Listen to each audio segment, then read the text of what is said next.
Clark, Present. Councilman Corbett, Present. Mayor Pro Tem Hartwell, Yes, I'm here. Councilwoman Scott. Here. Councilman Soltis. Here. And Mayor Swanson.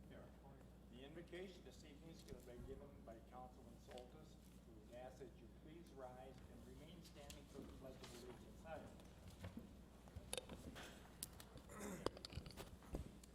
Good evening.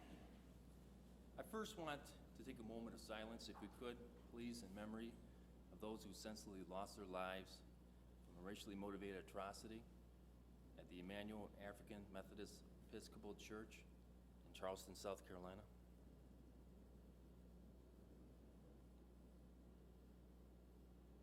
Tonight, let us pray for courage and hope. A quote from Jeremiah chapter 29, verse 11. For I know the plans that I have for you, declares the Lord, plans for well-being and not for calamity, in order to give you a future and hope. I also want to read a quote from one of my most admired elected officials, Robert Kennedy, who said almost 50 years ago at the University of Cape Town, June 6, 1966, "It is from numberless diverse acts of courage and belief that human history is shaped. Each time a man stands up for an ideal or acts to improve the lots of others or strikes out against injustice, he sends forth a tiny ripple of hope. And crossing each other from a million different centers of energy and daring those ripples builds a current which can sweep down the mightiest walls of oppression and resistance." Amen. Amen. I pledge allegiance to the flag of the United States of America and to the republic for which it stands, one nation, under God, indivisible, with liberty and justice for all. We have two presentations this evening, and the first is the Police Department bicycle presentation. Good evening, Chief. Good evening, Mr. Mayor and Council. On Saturday, June 6th, the Police Department held a bike rodeo at Civic Center Park, which is an event where bicycle safety is talked about and demonstrated. This event was held for children up to 12 years old. As we were planning this event, Excuse me, we didn't know if Chief. we would have Chief. 20 kids show up. Pull the microphone. We didn't know if we would have 20 kids show up or if we would have 200 kids show up. In total, we had about 115 kids. At the rodeo, we gave away 97 bicycle helmets, which were donated by Michigan Schools and Government Credit Union, 84 Madison Heights police gift bags, these, which contain a Frisbee, a cup, and various other items.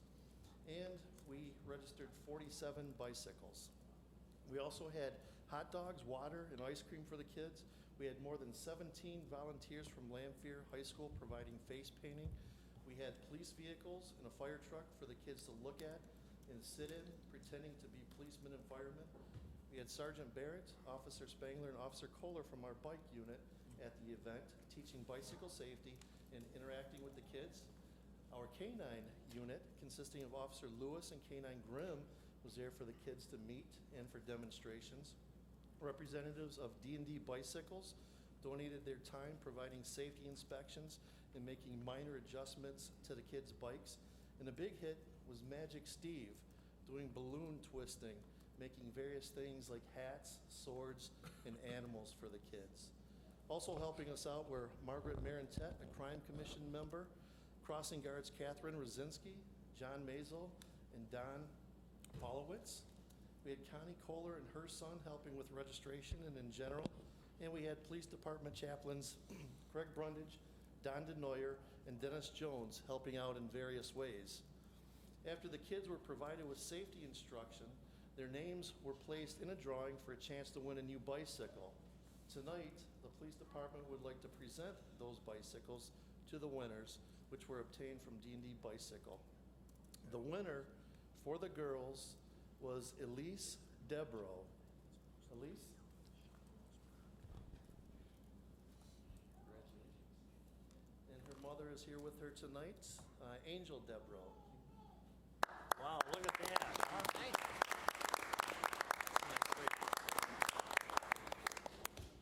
Boy, is that beautiful, huh? Congratulations. Would you like to shake our hands? Right around.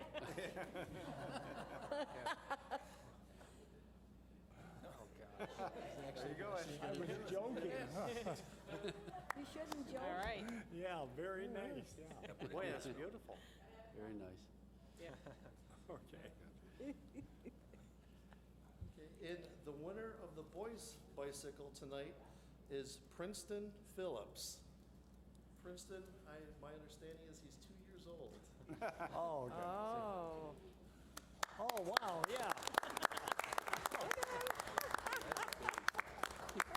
Is that cute, huh? Oh, it's a little trick to it. Yeah. Wow.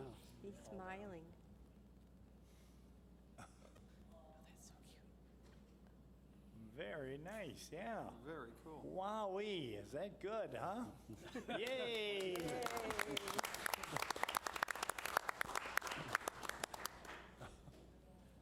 Okay.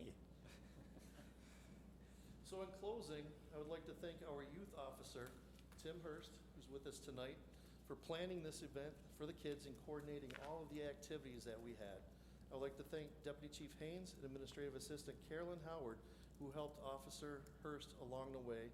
And finally, I would like to thank Rick Lewis and the Madison Heights Family Coalition for providing volunteer shirts, bicycle safety brochures, and Octoball, which is an activity for the kids. Oh, thank you. Mr. Mayor and Council. Thank you, Chief. Good job. Very nice. Congratulations to you folks. Thanks for being here. Next presentation is the 60th anniversary, and congratulations for the Green Lantern Pizza and Lounge. Whereas this year marks the 60th diamond anniversary of the Green Lantern Pizzeria and Lounge, where folks have enjoyed their delicious pizza, the friendly environment, and most patrons are known by their first name. And whereas in early spring of 1955, Thomas and Irene Vitrano purchased a white farmhouse called the Green Lantern Lounge, and shortly afterward offered pizza that would later become a staple of the Metro Detroit area. And whereas in approximately 1959 to 1960, the original two-story white framed house caught fire and the restaurant you see today was built around the old farmhouse. And whereas the business has grown over the years, and in addition to the original location, now has 3 carry-out locations in both Oakland and Macomb counties. And whereas the Green Lantern has been recognized as the best pizza in Detroit by Channel 4 News, Best Pizza by the Daily Tribune for over 25 years, and has received the Reader's Choice Award from the Metro Times. And whereas this third-generation family-owned business was passed from the original owners to their daughter Marlene and her late husband John Spreitzer. After the untimely death of her husband, Marlene was left to keep the business afloat with 3 young children, along with the help of their trustworthy family friend and manager of 42 years, Joyce Bogan. Currently, the restaurant is run by the Spreitzer's sons, John Jr. and TJ, along with the help of their daughter Nicole, and it is the family's hope that a 4th generation will take an interest in the business and keep the Green Lantern in their family for years to come. Now therefore be it resolved that the Mayor and City Council of the City of Madison Heights are proud to have a business of this caliber in our city, and on behalf of its citizens, do hereby extend sincerest congratulations to the Green Lantern Pizzeria and Lounge on their 60th anniversary, and extend best wishes for many more years of continued success. Good. Can we have the family come up on this, please? Yeah.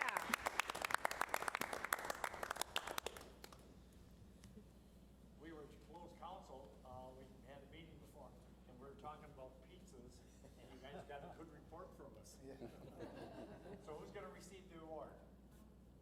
Marlene? Okay. Good luck with that. Congratulations, Marlene. You guys do a good job. Excellent. Thank you very much.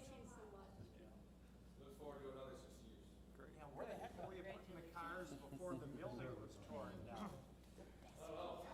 I mean, your parking lot is full, you know, and you had that big building before. Right? Yeah. Very good. Well, we wish you many years of continued success. Thanks for being our city. Thank you very much. Appreciate it.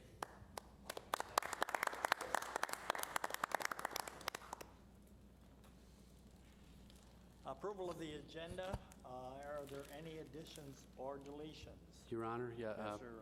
Yes, the city's bargaining team would like to bring forward the tentative agreement with the Madison Heights Police Officers Union and would ask that council add that to the agenda as reports, item D2. B2, okay. Your Honor. Thanks, Ray. Yes, sir? So moved. Second? Your Honor. Mr. Bliss? Support. Discussion? Discussion? All in favor, aye? Aye. Opposed? Okay, is there anything else under addition, deletions? Mr. Mayor, Yes, sir. Mr. I'd like to make, Soltis. I'd like to make a motion to add communications number 4, resolution in opposition to Michigan House Bill 4052 and Senate Bill 337. Second on this? Your Honor. Mr. Corbett? Support, sir. Discussion? All in favor, aye? Aye. Opposed? No. Okay. Business licenses initial, we have nothing scheduled for this evening. Likewise, temporary and seasonal businesses and non-commercial. Public hearings, we have nothing scheduled for this evening. And is there anything on the agenda that anybody wants brought forward at this time? Okay, at this time, we're going to open the meeting to the public. Anybody wishing to address council, please feel free to do so. If you would step to the podium, give us your name and address for the record, if you will, please.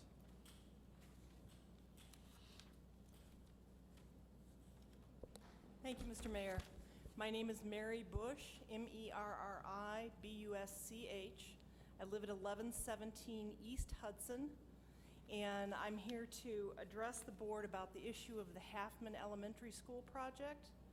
I have full confidence in Mr. Hartwell and Mr. Speck and the rest of the board and your ability to find a satisfactory resolution with what to do with the school there. But I'm concerned that Mr. Speck's agenda is really coming from the perspective of what's good for Madison Heights schools rather than what's good for the neighborhood. As we all know, green space is very important to quality of life in the neighborhood, and there is no public park south of Lincoln in that area. We are the Southies of Madison Heights, and what I request is that transparency to the discussion of what to do with the former Sunset Park, what to do with Halfman Elementary, that discussion be brought to the neighborhood, that at some particular point, the principal stakeholders who are involved in the project to resolve the Halfman Elementary School issue pull together and invite all of the people who will be affected south of Lincoln and have a public conversation and discussion. I personally don't have any particular position other than knowing that I like green space, but I also understand that Habitat for Humanity is a wonderful organization that has very high standards for their homes, and that might be the direction that it ends up going in. But either way, I would like transparency of the process, and I would like the people who own houses in that area to have a say-so in what happens to that surrounding area. Now, I understand that there's been discussion that's gone before the Parks and Recreation Advisory Board to try and get some input from the citizenry, but I think because of the impact is so important to those of us who own property in that area that we really need to have something more than just a behind-the-scenes conversation and then have it dumped to us. And I just recently read back through the minutes of the City Council, and I understand all of you were very fair and very open to what's happening with the Catholic school construction and the development over there, and that is their private property. Well, in the same situation we have here, this is Madison Heights Public Schools property, but the city ceded part of the park to them to make a parking lot. We took down a park and put up a parking lot. And that playground gets used by the children, and I really want the citizenry to have something to say about how much green space we have left there. And I think I've used up my 3 minutes. If I haven't, I have one more thing I'd like to say. Go ahead, I please. love living in a city where the police do events like this, where we don't have the kinds of corruption that other cities have, and that we truly have community policing officers. And with that, thank you for your service. Thank you. Thank you for addressing council. Does anybody else wish to address council this evening? Good evening, sir. I didn't see you back there. Hi, Hi. Randy Speck, 3903 Nutcracker Court, Oxford, Michigan. I'm here to promote something that we have going on tomorrow. You're going to address this in just a minute, actually, but at Madison Elementary in Rosie's Park, along with us and United Way, we're going to have a huge block party over there tomorrow. And it kind of helps kick off the summer meals program that has started, certainly in our district, I think in Lamphere as well, and throughout southeastern Michigan, where over the last 3 summers, we've served 14,000 breakfasts and lunches that have come through our doors. And we serve these meals, breakfasts and lunches at Madison Elementary, Wilkinson Middle School. Children under 18 can eat for free throughout the summer. Adults can come in and they can pay a small amount, but one of the great things about that whole program over the last 3 years has been the community. It's not just kids riding their bikes, it's moms and dads and the entire family unit coming up to the schools. They're with our food service folks. After a while, it just becomes a big community event. So tomorrow, we're going to have a big block party from 3 to 6 p.m. at Madison Elementary along in the Rosie's Park area. We're going to have bounce houses. We're going to have free food. We're going to have free fun.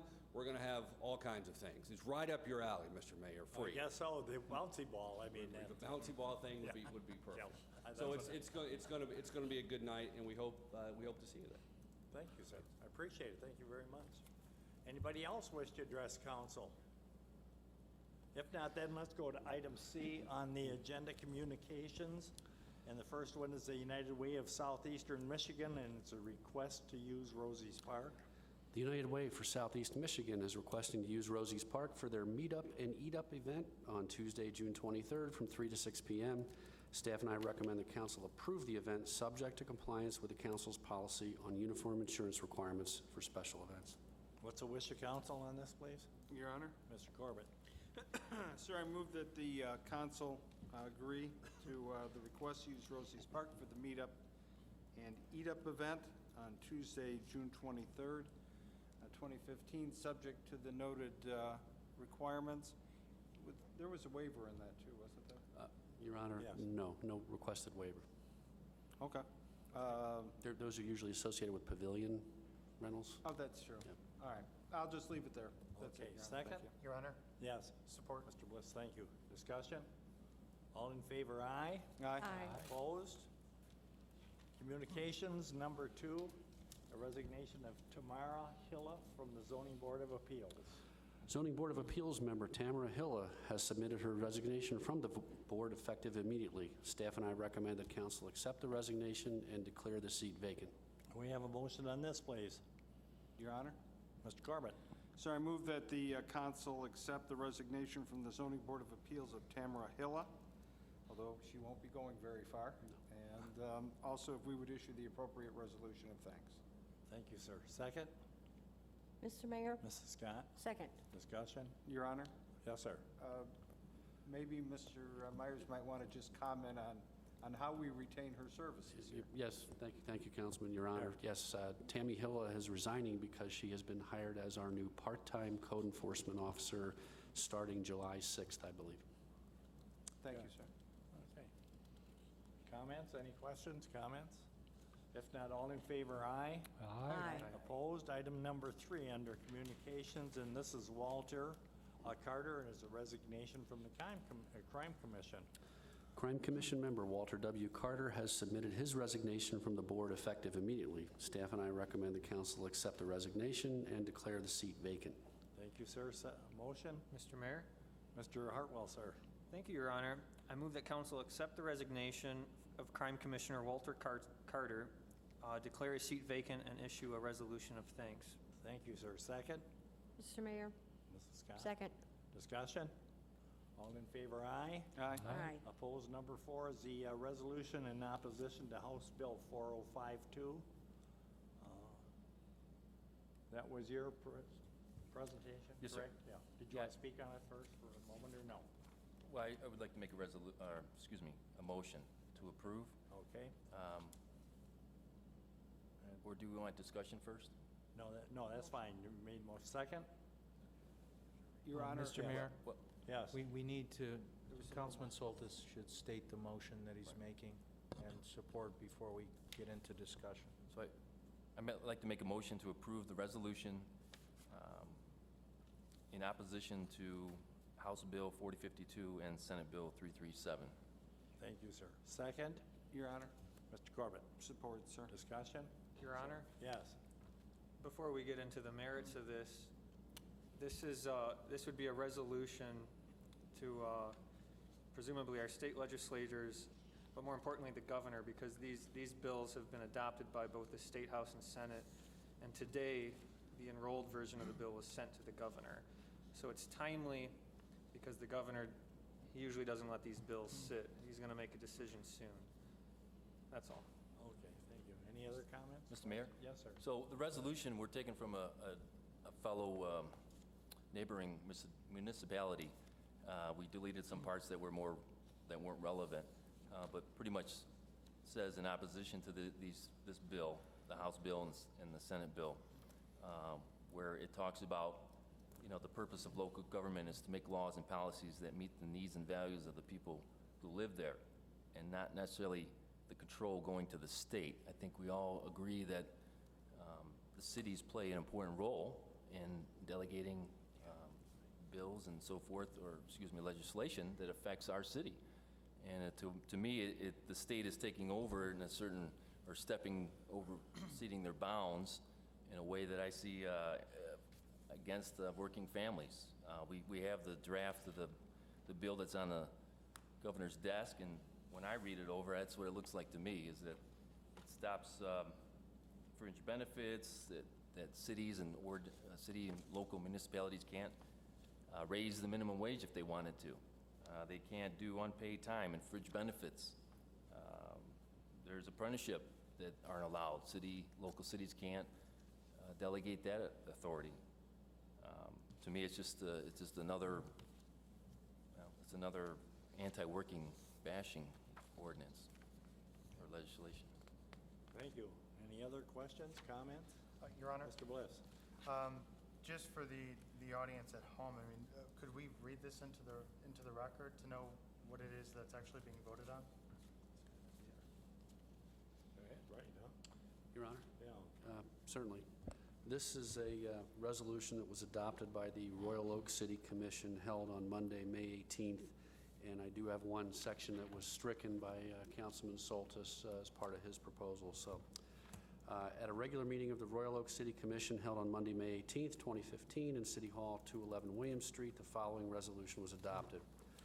Whereas Michigan House Bill 4052 and Senate Bill 337 will forbid the City of Royal Oak from improving upon state standards, and whereas this legislation will invalidate existing ordinances supported by Royal Oak residents, such as those that prohibit certain employment discrimination and interfere with city leaders' ability to pass future ordinances that best meet the needs of the community. And whereas the needs of people living in suburban communities are not always the same as the needs of people in rural areas, small towns, or large cities, and a one-size-fits-all approach to lawmaking does not adequately consider those differences.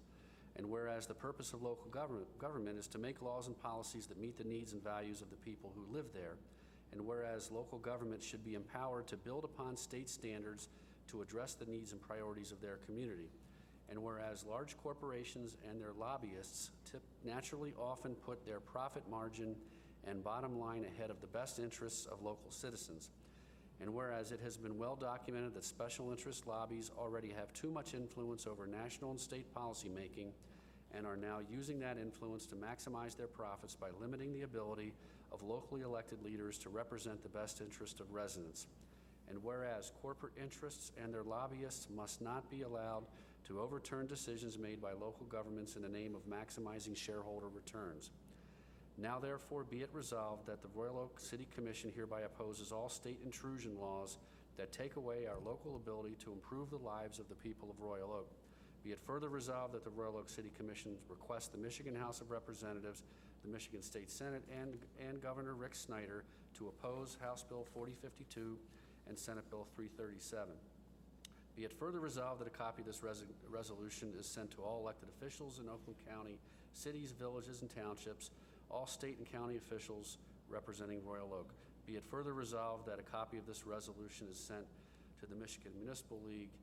And then finally, there's a line of certification from the Royal Oak City Clerk. Thank you, sir. Any Mr. other Mayor? questions or comments? Mr. Soltis. Mr. Mayor, as far as I know, this is the first of its kind, if I'm not mistaken. And I think it's worthwhile to read from, we have a copy of the bill that's sitting on the governor's desk.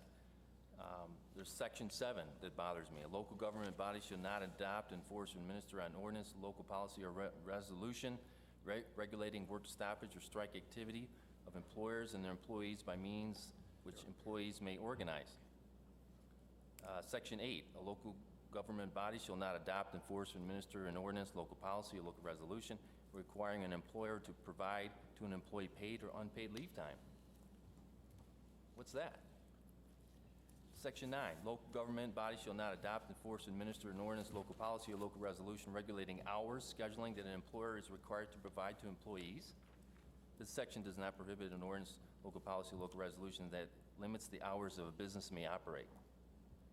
Section 10, a local government shall not adopt, enforce, administer an ordinance, local policy, or resolution requiring an employer or an employees to participate in any educational apprenticeship or apprenticeship training program that is not required by the state or federal law. It sounds like anti-labor to me, and anti-working families. Those are some of the sections that really bother me, and that's why I think it's imperative that we send this out to the governor before he signs. At least we're on record saying that Madison Heights as a whole is against this. We support local control and don't think that should be superseded by the state, by a particular party that is just out for the working families. Thank you, Mr. Mayor. Thank you, sir. Any other comments? Your Honor? Mr. Bliss. So I'm all about local control, and, you know, I think soapboxes and grandstanding have their place. What I don't want to do, though, is to get into a lot of debate and back and forth on issues that aren't really settled here. At any point in time, the state can make a law that trumps our laws. It's the nature of the beast. We're local. You know, we deal with local issues, and part of the reason that the state does regulate and does institute a one-size-fits-all policy is to avoid situations where right across a road there's different rules and laws governing one business versus another. So if somebody were working at a gas station on our side of DeQuinder, it'd be different than what would be on the other side of DeQuinder, or 14 Mile. If Troy has different laws, then we have different laws. And it can get confusing, not just to the business owners who might own multiple businesses in different communities, but it also can get confusing to the consumers as well, as some of those laws reach to them. So I think we have to take that into consideration, that at any point in time, the state or even the courts can trump local law. And by sitting here and saying that this law that would stop local ordinances from interfering or changing when you cross town borders, to say that it's not a good idea, I think, is a personal opinion, but I don't know that it's an action by this body, because if we start taking actions like that, we just continue to discuss state and federal issues and state and federal laws. I'd urge everybody to write a letter to, you know, their state representative Townsend to let him know, or write a letter to the governor's office, but I don't think it's something that this body needs to take time to debate. Just my opinion. That's it, Your Honor. Mr. Mayor? Yes, sir. Mr. Hartwell. I think Mr. Bliss and I disagree on the premise of this law. Mr. Bliss will say this is a state issue. The relationship between a local employer and local employees is a state issue. My opinion is different. I'm a business owner, and I think my business should follow the customs and the prevailing wages and benefits of the locality. It's important that Madison Heights is not lumped in under the same state laws as maybe a business in Ionia County or even Traverse City. I mean, there's different needs in all 88 counties in our state. Madison Heights is unique, and the state law that the governor is considering says no, localities, different municipalities are not unique, and different municipalities may not discuss those differences and may not pass laws to encourage certain kind of growth. And so that's the first premise. It's the second sentence of this law, that the employment relationship between an employer and its employees is outside the authority of a local government. So we disagree on that premise. I believe that it's just as important for a local government to have a say in how businesses are operated, just as important as we have control over how we run our police department. And I say that because local politicians and our policies are more subject to the political process. If we get it wrong, we live in these neighborhoods. We go to these businesses, we're gonna hear it. And if we ignore those concerns, we're gonna get swept out of office, where the state legislators are a little bit more insulated to local demands. So I'm gonna vote yes on this resolution to oppose this law, because I really believe in the value of maintaining that local control. That's all. Thank you. Thank you, sir. Anybody else? Any questions, comments? Mr. Mayor. Your Honor? Yes. I'm sorry, Mr. Corbett. Well, I might as well continue my grandstanding, but I agree with Councilman Hartwell, where this, to me, is a blatant usurping of the law or the power of the local authority. And we're talking about working families. This directly impacts working families, which, from what I've seen, Madison Heights is filled with working families struggling. And this takes away some of the help that could be given to them if a certain city decided to do that. And you know, they had part of it. They had that a city couldn't ordinance against anti-discrimination. They took it out. Why did they take it out? I think it's because they wanted to compromise with Governor Schneider. But they left so many other parts in there that are going to affect, I think, the families of Madison Heights as well as Michigan. Thank you, Mr. Mayor. Your Honor. Anybody else? Mr. Corbett, sir. Yeah, I just, the heart of the matter is Section 5 in any event, as we all know. The portions that were added, 6 through whatever it was, that's just straight union bashing. That was just straight an attempt to appeal for the governor's vote. The fact of the matter is that by practice and by the governor's own agreement, it is not impermissible to use prevailing wage in the areas for local contracts. That's a practice that goes back decades. It's been satisfactory and it works out, and it's resolved a lot of issues locally. So, I mean, it's just you know, this is just a I don't know what to call it, a care package to try and win the governor's signature. I hope he doesn't fall for it, but I understand the political pressures going on up there, and I certainly support the resolution. Thank you, Mr. Soltis, for your work on this. Any other questions, comments? If not, we have a motion by Councilman Soltis, a second by Councilman Corbett, in opposition of the House Bill 4052 and Senate Bill 337. All in favor, aye. Aye. Aye. Opposed? No? Thank you. Okay. Next item on the agenda is D, and it's reports. And number 1 is the Deputy City Manager fiscal year 2014 budget amendment. The state of Michigan's budget law requires that any budget amendments be approved by City Council. The budget amendments are submitted to ensure that the fiscal year 2014-15 budget and 2015-16 budget are in compliance with state law. Staff and I recommend that Council approve the proposed budget amendments and appropriation of the necessary funds as presented. Thank you, sir. Can we have a motion on this, please? Your Honor? Mr. Corbett. Sir, I move that the council approve the fiscal year 2014-2015 budget amendments as presented Thank you, sir. by Second? the administration. Your Mr. Honor. Mayor? Mr. Hartwell. Thank you. I support. Discussion? All in favor, aye. Aye. Opposed? Item number 2 under reports was the tentative agreement with the Madison Heights Police Officers Union. Yes, Your Honor. The bargaining team and I would respectfully request the Council approve the tentative agreement with the Madison Heights Police Officers Union. Thank you, sir. What's the wish of council? Your Honor, Mr. Hartwell.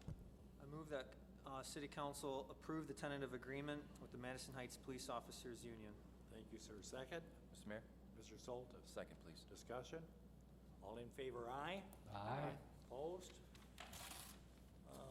Next item on the agenda is items for future public hearings. We have nothing. Bid awards, purchases, item F. Nothing. Ordinances. Minutes, can we have minutes of the last regular city council meeting, please? of June 8th, 2015. Well, don't everybody jump in. Your Honor? Yes, sir. Well, I didn't know it was that controversial, sir. but Yeah, I know, yeah. I would move to approve the minutes as presented. Thank you. Second? Your Honor, Mr. Bliss. I'll support. Discussion? All in favor, aye. Aye. Opposed? Item H, unfinished business. Nothing is scheduled for this evening. Under appointments, we have an application from a gentleman by the name of Joseph Keys, willing to serve the Brownfield Redevelopment Authority and Downtown Development Authority, and it's a 4-year term, and it's a mayor's appointment, and I'd be happy to have a motion on this to approve the appointment, please. Your Honor, Mr. Hartwell, sir. I move that council accept the mayor's appointment of Joseph Keys to the Brownfield Redevelopment Authority / Downtown Development Authority for a 4-year term, commencing June 19th, 2015, and until 4 years thereafter. 19, yeah. 6/19, 2019. No. Thank you. Second. Mr. Mayor? Mrs. Scott. Second. Discussion? All in favor, aye. Aye. We do have openings on the Charter Amendment and Ordinance Revision Committee, Community Development Block Grant Review Committee, the Crime Commission, Construction Board of Appeals, Environmental Citizens Committee, Library Advisory Board, we have a vacant, yeah, and Parks and Recreation Advisory Board, Senior Citizens Advisory Board. We do have an applicant, Erin Pruitt. Her term expired June 1st, 2015. It's a 3-year term, and she's willing to serve again. Can we have a motion on this, please? Mr. Mayor, Mr. Mayor? Mr. Clark. I'd make a motion to appoint Erin Pruitt to a term to expire 2018, and she is willing to continue. Thank you, sir. Second? Mr. Mayor? Mrs. Scott. Second. Discussion? All in favor? Aye. Aye. Opposed? Tax Board of Review, we do have an opening also. Item on the agenda, executive session. Nothing is scheduled for this evening, so with council's approval, let's go into closing comments. For council this evening, we'll start, as always, with Councilman Corbett, sir, if you will. Only to wish everybody a happy and safe 4th of July weekend coming up. Reminder that we have the festival in the park celebrating 60 years. So come on out. It's Sunday starting at 5, I think. Officially, I think it's 7. 7? Okay. Till 10. Yeah, come out early. Come out early, Have a picnic, enjoy yourself. And that'll be this coming Sunday. That's all I have this evening, sir. Happy 4th. Thank you, sir. Councilman Bliss. Yes, Your Honor. Just wanted to point out, since it was discussed earlier in open comments, we have a Parks and Rec meeting on Wednesday here at City Hall. I believe it starts at 5:30. And we are going to be discussing pretty in-depth the Halfman project. Our consultant for the city with regards to Parkland will be there to give a presentation. We'll also hear from Madison District Schools as well as Lawrence Tech to talk about the proposal in more detail. And then the future plans are to bring that to a meeting at the Halfman site, so that way it'd be easier for the local residents to be able to walk over and be a part of the discussion. There's absolutely going to be a good discussion on this. It's going to be very thoroughly vetted before any decision is made, but it's really a great thing, and I'm proud that we're a part of the process to have a discussion with the Madison School District and to have a nice, civil, great process that honestly other communities could and should be envious of, to have that type of a dialogue with the school district that is shooting for the stars like Madison is. I'd also like to say Happy Father's Day, belated to all the fathers up here in the audience watching, especially Madison School Board member Don Brecht and his family, who welcomed their little baby girl Everly into their home. Gosh, over Father's Day weekend. So what an amazing Father's Day for him and his family. So congrats. I'm sure he's not watching, but something tells me somebody will relay the message in the audience. But that's it, Your Honor. Thank you, sir. Mayor Pro Tem Hartwell, sir. Thank you, Mr. Mayor. My hat's off to our police department. They do such a fine job and lead by example on the true definition of public service. And our police chief, and it goes all the way down to our youngest officers, they understand that important relationship that our officers need to have with the public. And the example of this bike rodeo is just a perfect example that the doors to the police station are always open, but our officers are actually going out into the community and meeting people, and they're approachable. And so my hat's off to them. And on a related note, the City Council reformed the Crime Commission this year. And we reformed the Crime Commission to be a study group. And we had our first study session within the last week. And the subject was crime rates and crime frequencies. And the goal was we were going to study the numbers, take a look under the hood, and we saw that the police department goes on 25,000 runs a year, which is remarkable. I mean, it just baffles the mind, 25,000 a year. And so we studied, well, what are our officers spending the most time on? And that seems to fluctuate every year. A couple years back, there were a rash of robberies until we caught that group. But recently, the Crime Commission noticed a prevalence of identity theft and what they call credit card cloning and gift card cloning. And so the Crime Commission studied this, and their recommendation to this council is that the city should be aware of this problem of identity theft. And their recommendation is, one, that the city should do more to educate the public, especially those segments of our population that are more susceptible to fraud. And number two, the city should form collaborations with the business sector and maybe educate cashiers and business owners on how to identify suspicious activity. For example, the cashiers at Home Depot. Maybe if they notice there's something funny with a credit card or an ID. So those were the findings and the recommendations from the new Crime Commission. And we have a vacancy on the board right now, so if anyone's interested, get an application in for the Crime Commission. And our next meeting is not until September, the third Tuesday of September, and we're going to have a couple guest speakers, and our discussion will be on youth delinquency, youth counseling, and we're going to just try to find some trends there and report back to council. One more thing. Yes, sir. This is kind of related to what you do, Mr. Mayor and Councilman Corbett, how you have open office hours, and you open your doors to the public just to kind of see what's going on. You keep your pulse on on issues in the neighborhoods, and everyone on council does that. One of the things I do, I'm at the senior center once a month for free legal advice, and that really gives me a perception of what's happening to some of our most vulnerable residents. And I'm at the senior center, so I'm representing seniors for free, but there's some themes I'm starting to notice with the clients that are coming through the doors. And a lot of it has to do, identity theft, but the issues of mobility and independence. And you think about some of our seniors who the state takes their driver's license away. Well, what are they going to do? They become shut-ins. And so I think it's important for our city to reach out to those seniors, because I keep hearing from them, Brian, I need help. I need help to get to the doctors. I can't drive myself. And maybe that's something the city could look into, is looking to our vulnerable residents who don't have access to basic resources. And one, I think we need to strengthen the relationship with SMART, the regional bus system, and maybe reevaluate our policies at the senior center on who we are willing to bus and where. But that's all. I really thank you for the time, Your Honor, and that's it. Your Honor. Thank you, sir. Mr. Sherman. Your Honor.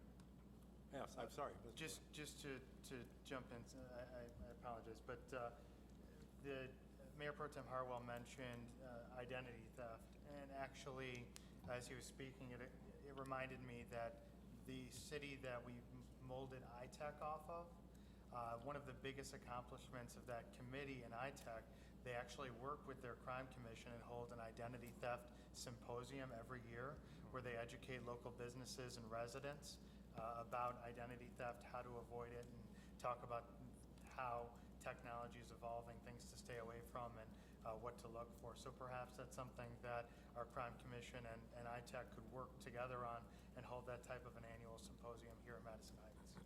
I think that's a brilliant idea. And you know what's so special about our city, Your Honor, is we have so many boards and commissions. I mean, you look at other cities, we probably have 4 times as many boards and commissioners as most cities. And I think that makes our city unique because we're a people-powered government. And so I think Councilman Bliss's idea is fantastic. It takes some pressure off the staff. I'm sure Mark and I, we'll collaborate between the Crime Commission and the Tech Commission, and we'll put something together. And Good. yeah, that's a great idea. Good. Mr. Sherman? Your Honor, the only thing I would add is congratulations to the police department on the bike rodeo. The bikes that were donated came from escrowed funds from the Say No to Drugs rally. So compliments to Chief Roberts and his staff on a job well done. 2 kids rode out of here with big smiles on their faces, and 115 people attending is really remarkable. Secondly, Madison Heights is such a special place that when we're celebrating our diamond anniversary, our 60th anniversary, we're honoring 2 meetings in a row, businesses that have been here for 60 years. I find it incredible, and congratulations to the Green Lantern on being a real staple in town. Wish them lots of success.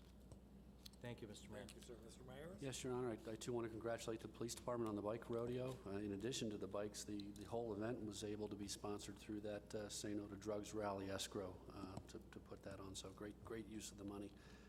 Want to give just a little more information on the festival. The Sunday, June 28th, the live entertainment does start at 7, from 7 to 10. Classic hits from the 60s, the Cadillacs, and toppermost Beatles tribute band. But we do have off-stage entertainment that starts at 6 and goes to 9, and that includes an art zone, face painting, and Oakland County is once again bringing their inflatables for the kids. So great time, don't miss it. Thank you, sir. Ms. Brennan? Yes, the close of registration for the Madison District Public Schools election on August 4th is July 6th. If you need to register for that election, please come to the city clerk's office or call our office, and we will give you instructions. Thank you. Thank you. Councilman Clark? Oh, just one thing, Mr. Mayor. I'd like to thank the police department for their bike rodeo. It is a big asset to the youth of the city to see the police out there doing something for the youth. It gives them a positive attitude. That's all, Mr. Mayor. Thank you. Mrs. Scott? Yes, Mr. Mayor. In honor of the 60th anniversary, as you know, each council meeting, we have a trivia quiz of 1 question. And last meeting's question was, what technological change came to Madison Heights in 1981 that was a first for Oakland County? And your choices were A, OptiScan voting system, B, installation of the wave pool, C, computerized library book catalog, or was it D, cable TV? And if you're around in 81, you'll remember it well because everybody was just delighted to finally have cable TV. And then we became a nation, a city of have and have-nots. And we saw things that we never thought we'd ever see on TV. And of course, paid money for it too. The question for next meeting is quite historical, and it is, who served the longest term as mayor in our history? Was it A, Edward Swanson, the current mayor? Was it B, Gary McGilvery? Was it C, George Suarez, or was it D, Pete Connors? And I always have a trick question on here, but those are the choices that you'll have, and you can go online and see what you think and vote. Go right ahead, and I'm sure you'll be right, because if you've been around Madison Heights long enough, you probably are going to know the answer to that.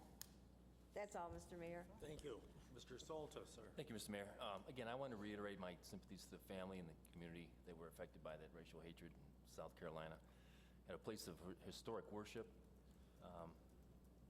In fact, I think there's reports that this criminal has ties to a white supremacist group maybe even Michigan, that if you read the paper or, online, made political donations to certain conservative candidates, so research that. Also, again, I'm just going to say real quickly, I think it's our duty as a governing body to advocate against state interference. I think that it's detrimental to working families in Michigan and Madison Heights. Also, I appreciate residents coming out and speaking their opinion. I'm really happy to see that. I wish it happened more. Personally, I want all, and I think all of us up here want transparency on all the issues brought forth. I think just our responsibility. I think Superintendent Speck is doing a fantastic job. I really do. I think he has the best intentions of Madison Heights, as he should, the superintendent. And I think what's good for that school district is good for the city, just like what's good for Lanford is good for the city, too. So I'm looking forward to seeing what the Park and Recs Committee has submitted, or the final proposal that comes before us. I want to thank Councilman Bliss for championing the Parks and Rec Committee and his involvement in the Halfman project. And thank you for Happy Father's Day. Everyone else, Happy Father's Day, belated, and have a great, safe July 4th. Thank you, sir. I have a couple comments. I'd like to congratulate Suzette Gazelle for the improvements that she made at the animal shelter. She had an open house last June 13th, and she's completely rebuilt the facility, and mostly by herself, and she has separate areas now for cats and the dogs. She's installed new cages, assembling most of those herself. She painted the whole interior and went to the trouble of painting dog and cat paws on the walls. Congratulations to her for an outstanding achievement, and she had a very successful open house. I'd like to congratulate the recipient of the bikes, the winners, and thanks to the police for the program that you guys put on. It was fantastic. I really would like to quell the rumor that I'm not seeking the position of mayor again for the city of Madison Heights in the November 3rd election. I've never had any intentions of not running for another term of office. And to show my sincerity, I've submitted all applications, petitions, and other required documents for the office of mayor to the city clerk. And I'm planning on serving another term in office starting with the November 3rd election. So with that, thanks everybody for being here. Look forward to seeing you the next time, and we now are adjourned.